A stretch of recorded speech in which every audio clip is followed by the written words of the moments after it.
सत श्री अकाल। ਤੁਹਾਡਾ ਸਭ ਦਾ ਸਵਾਗਤ ਹੈ ਮੇਰੇ YouTube ਚੈਨਲ ਸੁੱਖੀ ਪੰਜਾਬੀ ਵਰਲਡ ਦੇ ਵਿੱਚ। ਅੱਜ ਆਪਾਂ 10ਵੀਂ ਜਮਾਤ ਦੇ ਵਿਆਕਰਨ ਵਾਲੇ ਭਾਗ ਦੇ ਵਿੱਚੋਂ ਪ੍ਰਭਾਵਸ਼ਾਲੀ ਲਿਖਣ ਕੌਸ਼ਲ ਦੇ ਤਹਿਤ ਯਾਨੀ ਜਿਹਦੇ ਵਿੱਚ ਲਿਖਣ ਦੀ ਸਕਿੱਲ ਪਰਖੀ ਜਾਂਦੀ ਹੈ, ਉਸ ਦੇ ਤਹਿਤ ਜੋ ਵਿਦਿਆਰਥੀਆਂ ਨੂੰ ਲੇਖ ਰਚਨਾ ਆਉਂਦੀ ਹੈ 10 ਨੰਬਰ ਦੀ, ਉਸ ਬਾਰੇ ਆਪਾਂ ਡਿਸਕਸ ਕਰਾਂਗੇ। ਤਾਂ ਆਪਾਂ ਸਭ ਤੋਂ ਪਹਿਲਾਂ ਦੇਖਦੇ ਹਾਂ ਕਿ ਲੇਖ ਰਚਨਾ ਕਰਨ ਵੇਲੇ ਕਿਹੜੀਆਂ ਗੱਲਾਂ ਦਾ ਧਿਆਨ ਰੱਖਣਾ ਚਾਹੀਦਾ ਹੈ, ਕਿਉਂਕਿ ਇਹ 10 ਨੰਬਰ ਦਾ ਪ੍ਰਸ਼ਨ ਹੈ। ਪੇਪਰ ਦੇ ਵਿੱਚ ਸਭ ਤੋਂ ਵੱਧ ਅੰਕਾਂ ਵਾਲਾ ਪ੍ਰਸ਼ਨ ਹੀ ਹੈ, ਕਿਉਂਕਿ ਇਸ ਤੋਂ ਘੱਟ ਅੰਕਾਂ ਵਾਲਾ ਸਿਰਫ ਇੱਕ ਪੈਰਾ ਰਚਨਾ ਹੁੰਦੀ ਹੈ ਜਾਂ ਪੈਰਾ ਪੜ੍ਹ ਕੇ ਉੱਤਰ ਦੇਣੇ ਹੁੰਦੇ ਆ ਤੁਸੀਂ, 9 ਨੰਬਰ ਦਾ ਉਹ ਹੈ। ਸਭ ਤੋਂ ਵੱਧ ਅੰਕਾਂ ਵਾਲਾ ਇਹੀ ਪ੍ਰਸ਼ਨ ਹੈ। ਤਾਂ ਇਹ ਪ੍ਰਸ਼ਨ ਬਹੁਤ ਇੰਪੋਰਟੈਂਟ ਹੈ। ਤਾਂ ਇਸ ਲਈ ਆਪਾਂ ਇਸ ਨੂੰ ਥੋੜ੍ਹਾ ਜਿਹਾ ਇਸ ਨੂੰ ਦੇਖਦੇ ਹਾਂ ਕਿ ਕਿਸ ਤਰ੍ਹਾਂ ਵਿਦਿਆਰਥੀਆਂ ਨੂੰ ਲੇਖ ਜਿਹੜਾ ਲਿਖਣਾ ਚਾਹੀਦਾ। ਤਾਂ ਲੇਖ ਰਚਨਾ ਦੇ ਵਿੱਚ ਸਭ ਤੋਂ ਪਹਿਲਾਂ ਵਿਦਿਆਰਥੀਆਂ ਵਿੱਚ ਮੌਲਿਕ ਅਤੇ ਰਚਨਾਤਮਕ ਲਿਖਣ ਹੁਨਰ ਪੈਦਾ ਕਰਨ ਲਈ ਲੇਖ ਰਚਨਾ ਇੱਕ ਮਹੱਤਵਪੂਰਨ ਸਾਧਨ ਹੈ। ਲੇਖ ਰਚਨਾ ਕਿਉਂ ਕਰਾਈ ਜਾਂਦੀ ਹੈ, ਉਹਦਾ ਇੱਕ ਕਾਰਨ ਦੱਸਿਆ ਹੈ ਕਿ ਮੌਲਿਕ ਅਤੇ ਰਚਨਾਤਮਕ ਰੂਪ 'ਚ ਬੱਚਾ ਲਿਖਣ ਲੱਗ ਜਾਏ, ਇਸ ਕਰਕੇ ਲੇਖ ਰਚਨਾ ਕਰਾਈ ਜਾਂਦੀ ਹੈ। ਲੇਖ ਜਿਹੜਾ ਹੈਗਾ ਬਹੁਤ ਸਾਰੇ ਵਿਸ਼ੇ ਹੋ ਸਕਦੇ, ਉਹਦੇ ਬਹੁਤ ਸਾਰੇ ਪੱਖ ਹੋ ਸਕਦੇ ਹੈ। ਤਾਂ ਉਹ ਕਿਸੇ ਵੀ ਪੱਖ ਦੇ ਉੱਤੇ ਕੋਈ ਉਹਨੂੰ ਵਿਸ਼ਾ ਦੇ ਕੇ ਲੇਖ ਲਿਖਣ ਲਈ ਕਿਹਾ ਜਾ ਸਕਦਾ ਹੈ। ਤਾਂ ਸਕੂਲ ਪੱਧਰ 'ਤੇ ਵੀ ਕਈ ਮਹੱਤਵਪੂਰਨ ਵਿਸ਼ਿਆਂ ਨੂੰ ਛੋਹਿਆ ਜਾਂਦਾ ਹੈ, ਦੇਖਿਆ ਜਾਂਦਾ ਹੈ ਕਿ ਵਿਦਿਆਰਥੀ ਉਸ 'ਤੇ ਲੇਖ ਲਿਖ ਸਕਦਾ ਜਾਂ ਨਹੀਂ ਲਿਖ ਸਕਦਾ। ਤਾਂ ਇੱਥੇ ਆਪਾਂ ਦੇਖਾਂਗੇ ਕਿ ਇਸ ਕਿਹੜੀ ਪ੍ਰਕਾਰ ਦੇ ਲੇਖ ਹੁੰਦੇ ਆ। ਲੇਖਾਂ ਦਾ ਅੱਗੇ ਆਪਾਂ ਵਰਗੀਕਰਨ ਕੀਤਾ ਹੋਇਆ ਇਸ ਵੀਡੀਓ ਦੇ ਵਿੱਚ। ਸਭ ਤੋਂ ਆਪਾਂ ਦੇਖਦੇ ਹਾਂ ਕਿ ਖੇਤਰਾਂ ਦੇ ਅਨੁਸਾਰ ਲੇਖਾਂ ਦਾ ਵਰਗੀਕਰਨ ਅਲੱਗ-ਅਲੱਗ ਖੇਤਰ ਹੈ। ਸਮਾਜ ਹੈ, ਰਾਜਨੀਤੀ ਹੈ, ਵਿੱਦਿਆ ਹੈ, ਵਿਗਿਆਨ ਹੈ, ਸਾਹਿਤ ਹੈ, ਕਲਾ ਹੈ, ਸੱਭਿਆਚਾਰ ਹੈ ਆਦਿ ਖੇਤਰਾਂ ਨਾਲ ਸੰਬੰਧਿਤ ਲੇਖ ਹੋ ਸਕਦੇ ਆ। ਪੇਂਡੂ ਜਾਂ ਸ਼ਹਿਰੀ ਜੀਵਨ ਨਾਲ ਸੰਬੰਧਿਤ ਲੇਖ ਹੋ ਸਕਦੇ ਆ। ਸਥਾਨਕ, ਰਾਸ਼ਟਰੀ ਅਤੇ ਅੰਤਰਰਾਸ਼ਟਰੀ ਸਮੱਸਿਆਵਾਂ ਬਾਰੇ ਲੇਖ ਹੋ ਸਕਦੇ ਆ। ਲਿਖਣ ਢੰਗਾਂ ਦੇ ਅਨੁਸਾਰ ਵੀ ਲੇਖਾਂ ਦਾ ਵਰਗੀਕਰਨ ਕੀਤਾ ਜਾ ਸਕਦਾ ਹੈ।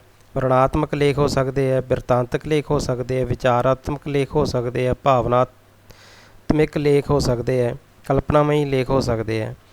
ਤਾਂ 10ਵੀਂ ਜਮਾਤ ਦੇ ਵਿੱਚ ਜਿਹੜੇ ਤੁਹਾਨੂੰ ਲੇਖ ਹੈ ਉਹ ਦੋ ਹੀ ਬ੍ਰੈਕਟ ਦੇ ਵਿੱਚ, ਜਦੋਂ ਆਪਾਂ ਸਿਲੇਬਸ ਪੜ੍ਹਦੇ ਹਾਂ ਪੜ੍ਹਨ ਕੌਸ਼ਲ ਦੇ ਵਿੱਚ ਬਕਾਇਦਾ ਲਿਖਿਆ ਹੋਇਆ ਕਿ ਦੋ ਹੀ ਪ੍ਰਕਾਰ ਦੇ ਲੇਖ 10ਵੀਂ ਜਮਾਤ ਦੇ ਵਿੱਚ CBSE ਦੇ ਵਿੱਚ ਆਉਣਗੇ।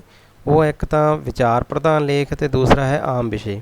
ਆਮ ਵਿਸ਼ੇ ਦੇ ਵਿੱਚ ਤਾਂ ਕੋਈ ਵੀ ਵਿਸ਼ਾ ਦੇ ਕੇ ਜੋ ਆਪਣੇ ਹੁਣ ਚੱਲ ਰਹੇ ਮਸਲੇ ਹੈ ਉਹਨਾਂ 'ਤੇ, ਨਸ਼ੇ ਦਾ ਹੈ, ਮੋਬਾਈਲ ਦਾ ਹੈ, ਕੰਪਿਊਟਰ ਦਾ ਹੈ, ਵਿੱਦਿਆ ਦੇ ਵਪਾਰੀਕਰਨ ਦਾ ਹੈ, ਠੀਕ ਹੈ। ਇਸ ਤੋਂ ਇਲਾਵਾ ਜਿਵੇਂ ਪਿਛਲੇ ਪੇਪਰਾਂ ਦੇ ਵਿੱਚ ਇੱਕ ਵਾਰ ਮੇਰਾ ਮਨਭਾਉਂਦਾ ਅਧਿਆਪਕ ਵੀ ਲੇਖ ਆ ਗਿਆ ਸੀ, ਤਾਂ ਅਜਿਹੇ ਲੇਖ ਵੀ ਦਿੱਤੇ ਜਾ ਸਕਦੇ ਆਮ ਵਿਸ਼ਿਆਂ ਦੇ ਵਿੱਚ।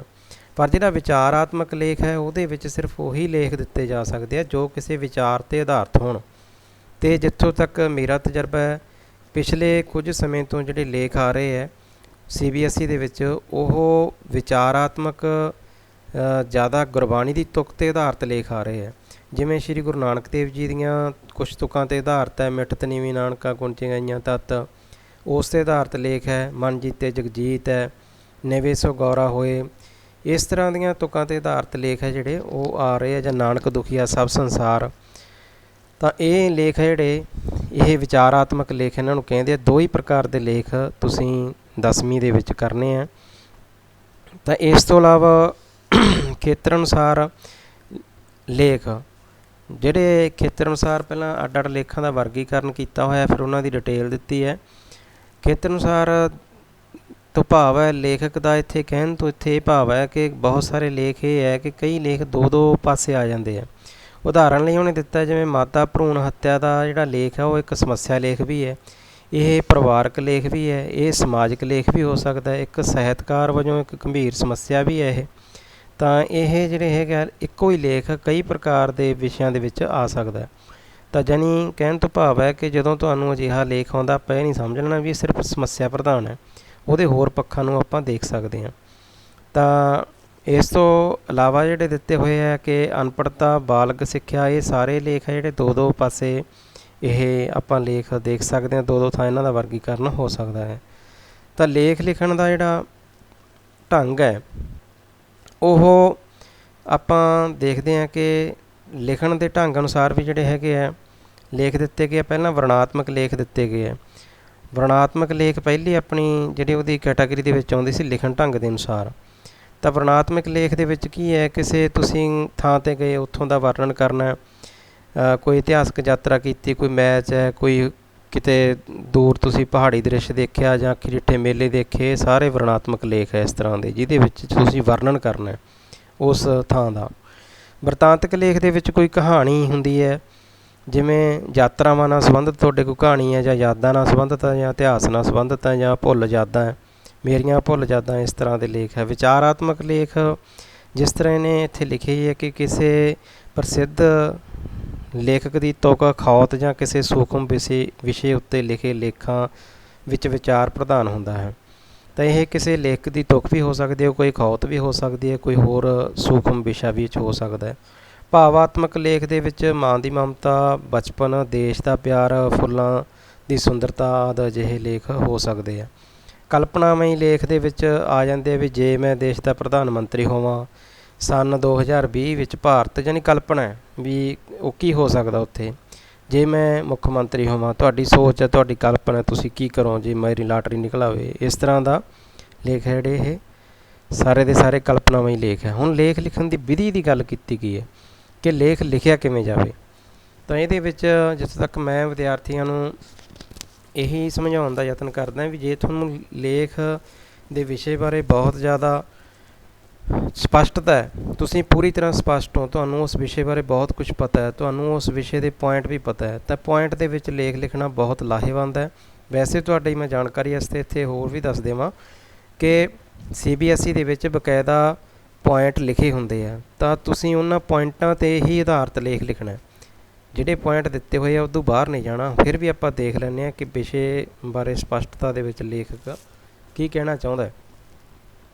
ਤਾਂ ਇਹਦੇ ਵਿੱਚ ਲੇਖਕ ਨੇ ਲਿਖਿਆ ਕਿ ਜਿਹੜਾ ਵੀ ਤੁਸੀਂ ਵਿਸ਼ਾ ਲਓ ਉਹਦੇ ਬਾਰੇ ਤੁਹਾਡੀ ਪੂਰੀ ਸਪਸ਼ਟਤਾ ਹੋਣੀ ਚਾਹੀਦੀ ਹੈ, ਤੁਹਾਨੂੰ ਉਹਦੇ ਬਾਰੇ ਪਤਾ ਹੋਵੇ ਚੰਗੀ ਤਰ੍ਹਾਂ, ਤੁਸੀਂ ਉਹਦੇ ਬਾਰੇ ਜਾਣਦੇ ਹੋਵੋ। ਉਦਾਹਰਨ ਦੇ ਤੌਰ 'ਤੇ ਉਹਨੇ ਆਖਿਆ ਵਿਸਾਖੀ ਅਤੇ ਵਿਸਾਖੀ ਦਾ ਮੇਲਾ ਸਿਰਲੇਖਾਂ ਵਿੱਚ ਬਹੁਤਾ ਅੰਤਰ ਨਹੀਂ ਜਾਪਦਾ ਦੇਖਣ ਦੇ ਵਿੱਚ, ਪਰ ਧਿਆਨ ਨਾਲ ਦੇਖਿਆ ਜਾਵੇ ਤਾਂ ਦੋਨੇ ਵੱਖਰੇ ਵਿਸ਼ੇ ਹੈ। ਕਿਉਂਕਿ ਵਿਸਾਖੀ ਜਿਹੜਾ ਹੈਗਾ ਉਹਦੇ ਵਿੱਚ ਵਿਸਾਖੀ ਕਿਉਂ ਮਨਾਈ ਜਾਂਦੀ ਹੈ, ਉਹਦਾ ਇਤਿਹਾਸਕ ਪਿਛੋਕੜ ਵੀ ਆ ਜਾਂਦਾ, ਉਹਦੇ ਮਨਾਉਣ ਦੇ ਢੰਗ ਅਤੇ ਹੋਰ ਤਿਉਹਾਰ ਦੇ ਰੂਪ ਦੇ ਵਿੱਚ ਉਹਨੂੰ ਆ ਜਾਂਦਾ। ਜਿਹੜਾ ਵਿਸਾਖੀ ਦਾ ਮੇਲਾ ਉਹ ਤੁਹਾਡਾ ਵਰਣਾਤਮਕ ਲੇਖ ਹੈ, ਅੱਖੀਂ ਡਿੱਠਾ ਤੁਸੀਂ ਕਿਤੇ ਗਏ ਵਿਸਾਖੀ ਦਾ ਮੇਲਾ ਦੇਖਿਆ ਉਸ ਬਾਰੇ ਹੈ, ਯਾਨੀ ਇਹਦੇ ਵਿੱਚ ਦੋਨਾਂ ਦੇ ਵਿੱਚ ਅੰਤਰ ਹੈ। ਅਤੇ ਇਹਨਾਂ ਚੀਜ਼ਾਂ ਨੂੰ ਤੁਹਾਨੂੰ ਸਮਝਣਾ ਹੋਊਗਾ। ਅਤੇ ਜਦੋਂ ਲੇਖ ਲਿਖੋ ਉਹਨੂੰ ਵਿਸ਼ੇ ਬਾਰੇ ਤੁਸੀਂ ਪੂਰੇ ਸਪਸ਼ਟ ਹੋ। ਵਿਸ਼ੇ ਬਾਰੇ ਜਾਣਕਾਰੀ ਤੁਹਾਡੀ ਹੋਣੀ ਬਹੁਤ ਜ਼ਰੂਰੀ ਹੈ। ਇਹ ਜਾਣਕਾਰੀ ਤੁਸੀਂ ਕਿੱਥੋਂ ਕਿੱਥੋਂ ਲੈ ਸਕਦੇ ਹੋ, ਆਪ ਪੜ੍ਹ ਕੇ, ਬਹੁਤ ਵੱਡੀ ਗੱਲ ਹੈ। ਪਹਿਲਾਂ ਤੁਸੀਂ ਆਪ ਜੇ ਕਿਤੋਂ ਪੜ੍ਹੋਗੇ ਤਾਂ ਹੀ ਲਿਖ ਸਕੋਗੇ। ਦੂਸਰੀ ਜਿਹੜੀ ਗੱਲ ਹੈ ਉਹ ਅਧਿਆਪਕ ਤੋਂ ਲੈ ਸਕਦੇ ਹੋ ਜਾਣਕਾਰੀ। ਤੀਸਰੀ ਹੈਗੀ ਹੈ ਹੋਰ ਸਾਧਨ। ਹੋਰ ਸਾਧਨ ਕਿਹੜੇ ਹੈ? ਰਸਾਲੇ ਹੈ, ਟੈਲੀਵਿਜ਼ਨ ਹੈ, ਰੇਡੀਓ ਹੈ, ਮੋਬਾਈਲ ਹੈ।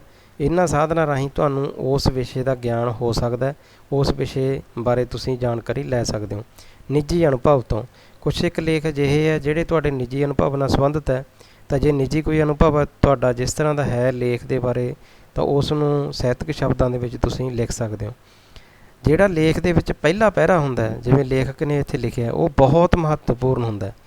ਭਾਵੇਂ ਲੇਖ ਦਾ ਹਰ ਸ਼ਬਦ, ਵਾਕ ਅਤੇ ਪਹਿਰਾ ਮਹੱਤਵਪੂਰਨ ਹੁੰਦਾ ਹੈ, ਪਰੰਤੂ ਪਹਿਲੇ ਪਹਿਰੇ ਦਾ ਕੁਝ ਵਧੇਰੇ ਮਹੱਤਵ ਹੁੰਦਾ ਹੈ।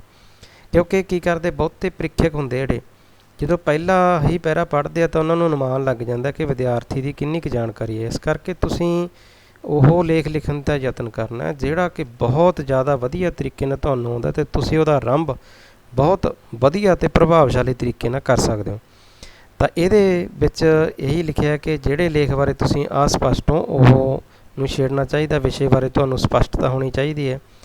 ਕਿਸੇ ਵਿਅਕਤੀ ਦੇ ਜੀਵਨ ਨਾਲ ਸੰਬੰਧੀ ਲੇਖ ਲਿਖਣ ਸਮੇਂ ਪਹਿਲੇ ਪਹਿਰੇ ਵਿੱਚ ਸੰਬੰਧਿਤ ਮਹਾਂਪੁਰਖਾਂ ਦੀ ਕਰਨੀ ਦਾ ਸਾਰਾ ਪ੍ਰਭਾਵ ਕੁਝ ਸਤਰਾਂ ਵਿੱਚ ਦੱਸਿਆ ਜਾਂਦਾ ਹੈ। ਯਾਨੀ ਜੇ ਤੁਹਾਨੂੰ ਉਸ ਮਹਾਂਪੁਰਖ ਬਾਰੇ ਕੋਈ ਸਤਰਾਂ ਯਾਦ ਹੈ ਕਿਸੇ ਕਵੀ ਦੀਆਂ ਜਾਂ ਕਿ ਹੋਰ, ਉਹ ਜ਼ਰੂਰ ਉਹਦੇ ਵਿੱਚ ਲਿਖੋ। ਉਹਦੇ ਨਾਲ ਤੁਹਾਡਾ ਬਹੁਤ ਪ੍ਰਭਾਵਸ਼ਾਲੀ ਲੇਖ ਲਿਖਿਆ ਜਾਂਦਾ ਹੈ। ਇਹ ਉਵੇਂ ਹੈ ਜਿਵੇਂ ਆਮ ਜੀਵਨ ਵਿੱਚ ਕਿਸੇ ਦੀ ਜਾਣ ਪਛਾਣ ਕਰਾਉਣ ਵੇਲੇ ਪਹਿਲਾਂ ਮਨੁੱਖ ਇੱਕ ਦੋ ਖਾਸ ਗੱਲਾਂ ਦੱਸੀਆਂ ਜਾਂਦੀਆਂ, ਜਿਵੇਂ ਮਤਲਬ ਤੁਸੀਂ ਕਿਸੇ ਬਾਰੇ ਇੱਕ ਦੋ ਖਾਸ ਗੱਲਾਂ ਦੱਸਦੇ ਹੋ, ਉਸ ਤਰ੍ਹਾਂ ਹੈ ਇਹ। ਜਿਵੇਂ ਉਹਨੇ ਉਦਾਹਰਨ ਦਿੱਤੀ ਹੈ ਇੱਕ ਮੇਰੇ ਮਨਪਾਉਂਦੇ ਅਧਿਆਪਕ ਦੀ, ਸਰਦਾਰ ਨਿਰਮਲ ਸਿੰਘ ਬਹੁਤ ਹੀ ਮਿਹਨਤ ਅਤੇ ਸਿਰੜੀ ਅਧਿਆਪਕ ਹਨ। ਉਹਨਾਂ ਦੁਆਰਾ ਪੜ੍ਹਾਏ ਵਿਦਿਆਰਥੀਆਂ ਨੇ ਵੱਖ ਵੱਖ ਖੇਤਰਾਂ ਵਿੱਚ ਅਨੇਕਾਂ ਮੱਲਾਂ ਮਾਰੀਆਂ ਹਨ। ਲੇਖ ਦੀ ਸ਼ੁਰੂਆਤ ਬਹੁਤ ਵਧੀਆ ਸ਼ਬਦਾਂ ਨਾਲ ਕੀਤੀ ਗਈ ਹੈ। ਤਿਉਹਾਰਾਂ ਅਤੇ ਮੇਲਿਆਂ ਬਾਰੇ ਲਿਖਦਿਆਂ ਲੇਖ ਦਾ ਪਹਿਲਾ ਪਹਿਰਾ ਅਜਿਹੀ ਸਤਰ ਨਾਲ ਸ਼ੁਰੂ ਹੋ ਸਕਦਾ ਹੈ ਜਿਵੇਂ ਭਾਰਤ ਮੇਲਿਆਂ ਅਤੇ ਤਿਉਹਾਰਾਂ ਦਾ ਦੇਸ਼ ਹੈ। ਇਸ ਤਰ੍ਹਾਂ ਹੀ ਸਮੱਸਿਆ ਦਾ ਵੀ ਹੁੰਦਾ ਕਿ ਜਦੋਂ ਤੁਸੀਂ ਸਮੱਸਿਆ ਪ੍ਰਧਾਨ ਲੇਖ ਲਿਖਦੇ ਹੋ ਤਾਂ ਇਹ ਲਿਖ ਸਕਦੇ ਹੋ ਕਿ ਭਾਰਤ ਦੇ ਵਿੱਚ ਜਾਂ ਹੋਰ ਸੰਸਾਰ ਪੱਧਰ 'ਤੇ ਬਹੁਤ ਸਾਰੀਆਂ ਸਮੱਸਿਆਵਾਂ ਹਨ, ਜਿਨ੍ਹਾਂ ਦੇ ਵਿੱਚੋਂ ਜਿਹੜੀ ਸਮੱਸਿਆ ਤੁਹਾਨੂੰ ਲੇਖ ਆਇਆ ਉਸ 'ਤੇ ਫਿਰ ਤੁਸੀਂ ਕੇਂਦਰਿਤ ਹੋ ਜਾਓ। ਤਾਂ ਇਹਦਾ ਜਿਹੜਾ ਮੂੰਹ ਮੱਥਾ ਹੈ ਇਹ ਬਹੁਤ ਵਧੀਆ ਹੋਣਾ ਚਾਹੀਦਾ ਹੈ। ਲੇਖ ਲਿਖਦੇ ਵਕਤ ਉਹਦੇ ਵਿੱਚ ਵਿਸ਼ਰਾਮ ਚਿੰਨ੍ਹਾਂ ਦਾ, ਪਹਿਰਿਆਂ ਦਾ ਪੂਰਾ ਧਿਆਨ ਰੱਖਣਾ ਚਾਹੀਦਾ ਹੈ। ਜਿਹੜਾ ਵੀ ਤੁਸੀਂ ਪੁਆਇੰਟ ਲਿਖੋ ਉਸ ਨੂੰ ਅੰਡਰਲਾਈਨ ਜ਼ਰੂਰ ਕਰੋ।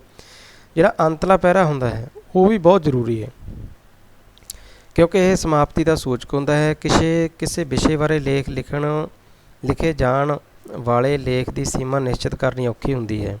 ਲੇਖ ਦਾ ਆਕਾਰ ਲਿਖਣ ਵਾਲੇ ਦੀ ਸਮਰੱਥਾ ਲੇਖ ਲਿਖਣ ਦੀ ਲੋੜ ਜਾਂ ਮਨੋਰਥ 'ਤੇ ਨਿਰਭਰ ਕਰਦਾ ਹੈ। ਲੇਖ ਦਾ ਆਕਾਰ ਪਾਠਕ੍ਰਮ ਦੀ ਲੋੜ ਅਨੁਸਾਰ ਵੱਡਾ ਜਾਂ ਛੋਟਾ ਹੋ ਸਕਦਾ ਹੈ। ਤਾਂ ਤੁਸੀਂ ਕੀ ਕਰਨਾ, ਜਦੋਂ ਲੇਖ ਜਿੰਨੇ ਸ਼ਬਦਾਂ 'ਚ ਤੁਹਾਨੂੰ ਕਿਹਾ ਗਿਆ ਘੱਟੋ ਘੱਟ ਉਨੇ ਸ਼ਬਦਾਂ 'ਚ ਤਾਂ ਲਿਖੋ। ਜੇ ਥੋੜ੍ਹਾ ਵੱਧ ਲਿਖਿਆ ਜਾਂਦਾ ਕੋਈ ਖਾਸ ਗੱਲ ਨਹੀਂ ਹੈ।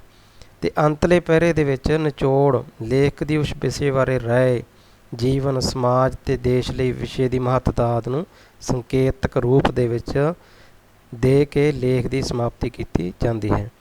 ਕੁਝ ਹੋਰ ਵੀ ਮਹੱਤਵਪੂਰਨ ਜਿਹੜੇ ਨੁਕਤੇ ਹੈ ਉਹ ਧਿਆਨ ਦੇਣ ਵਾਲੀਆਂ ਗੱਲਾਂ ਇਹਦੇ ਵਿੱਚ ਕਿ ਵਰਤੀ ਗਈ ਭਾਸ਼ਾ ਜਿਹੜੀ ਉਹ ਮਿਆਰੀ ਹੋਵੇ। ਤੁਸੀਂ ਇਹ ਨਹੀਂ ਵੀ ਜੋ ਆਪਣੀ ਲੋਕਲ ਭਾਸ਼ਾ ਵਰਤਦੇ ਹੋ ਜਾਂ ਜਿਹੜੀ ਤੁਸੀਂ ਭਾਸ਼ਾ ਵਰਤਦੇ ਜਿਵੇਂ ਮਾਲਵੇ ਵਾਲੇ ਮਲਵਈ ਵਰਤਦੇ ਆ, ਮਾਝੇ ਵਾਲੇ ਮਾਝੀ ਵਰਤਦੇ ਆ, ਉਹ ਭਾਸ਼ਾ ਦੇ ਸ਼ਬਦ ਤੁਸੀਂ ਉਹ 'ਚ ਨਹੀਂ ਵਰਤਣੇ। ਜਿਹੜੀ ਟਕਸਾਲੀ ਭਾਸ਼ਾ, ਜਿਹੜੀ ਅਖਬਾਰਾਂ ਦੀ ਭਾਸ਼ਾ, ਜਿਹੜੀ ਰਸਾਲਿਆਂ ਦੀ ਭਾਸ਼ਾ, ਜਿਹੜੀ ਸਾਰੇ ਰਾਜ ਦੀ ਭਾਸ਼ਾ, ਉਹ ਭਾਸ਼ਾ ਦੀ ਹੀ ਵਰਤੋਂ ਕਰਨੀ ਹੈ।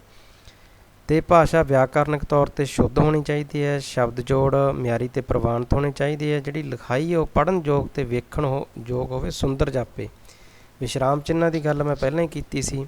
ਇਹ ਨਿੱਕੀਆਂ ਨਿੱਕੀਆਂ ਜਿਹੜੀਆਂ ਗੱਲਾਂ ਇਹ ਤੁਹਾਨੂੰ ਵੱਧ ਤੋਂ ਵੱਧ ਨੰਬਰ ਦਿਵਾ ਸਕਦੀਆਂ। ਤਾਂ ਲੇਖ ਲਿਖਣ ਲਈ ਬਾਹਰੀ ਤਕਨੀਕ ਦੀ ਵੀ ਧਿਆਨ ਦੇਣ ਯੋਗ ਹੈ। ਕਾਗਜ਼ ਉੱਤੇ ਬਕਾਇਦਾ ਹਾਸ਼ੀਆ ਛੱਡਿਆ ਹੋਵੇ। ਹਾਸ਼ੀਆ ਬਕਾਇਦਾ ਤੁਹਾਨੂੰ ਛੱਡਣਾ ਚਾਹੀਦਾ ਹੈ ਅਤੇ ਉਹ ਤਾਂ ਕਿ ਉਹ ਲਿਖਿਆ ਹੋਇਆ ਲੇਖ ਇੱਕੋ ਜਿਹਾ ਲੱਗੇ। ਸਤਰਾਂ ਜਿਹੜੀਆਂ ਲਿਖੀਆਂ ਹੋਣ ਬਿਲਕੁਲ ਸਕੇਲ ਦੇ ਵਿੱਚ ਲਿਖੀਆਂ ਹੋਣੀਆਂ ਚਾਹੀਦੀਆਂ। ਇੱਧਰ ਉੱਧਰ ਨਹੀਂ ਕੋਈ ਸਤਰ ਅੱਗੇ ਹੋਵੇ ਕੋਈ ਪਿੱਛੇ ਹੋਵੇ, ਅਜਿਹਾ ਨਹੀਂ ਹੋਣਾ ਚਾਹੀਦਾ। ਲੇਖ ਪਹਿਰਿਆਂ ਵਿੱਚ ਵੰਡਿਆ ਹੋਵੇ ਜਾਂ ਪੁਆਇੰਟਾਂ 'ਤੇ ਆਧਾਰਿਤ ਹੋਵੇ। ਤਾਂ ਇਸ ਤਰ੍ਹਾਂ ਜਿਹੜਾ ਤੁਸੀਂ ਇਹ ਲੇਖ ਲਿਖਣਾ। ਤਾਂ ਇਹ ਜਿਹੜਾ ਆਪਣਾ ਅੱਜ ਦਾ ਲੇਖ ਦਾ ਵਿਸ਼ਾ ਸੀ, ਇਹਦੇ ਸੰਬੰਧ ਦੇ ਵਿੱਚ ਮੈਂ ਤੁਹਾਨੂੰ ਕਾਫੀ ਕੁਛ ਦੱਸ ਦਿੱਤਾ। ਅਤੇ ਇੱਕ ਦੋ ਲੇਖ ਤੁਸੀਂ ਮੇਰੇ ਪੰਜਾਬੀ ਬਲੌਗ ਸਪੌਟ 'ਤੇ ਜਾ ਕੇ ਵੀ ਪੜ੍ਹ ਸਕਦੇ ਹੋ। ਉੱਥੋਂ ਤੁਸੀਂ ਦੇਖ ਸਕਦੇ ਹੋ, ਉੱਥੋਂ ਤੁਸੀਂ ਇਹ ਕੰਮ ਕਰ ਵੀ ਲੈਣਾ। ਧੰਨਵਾਦ।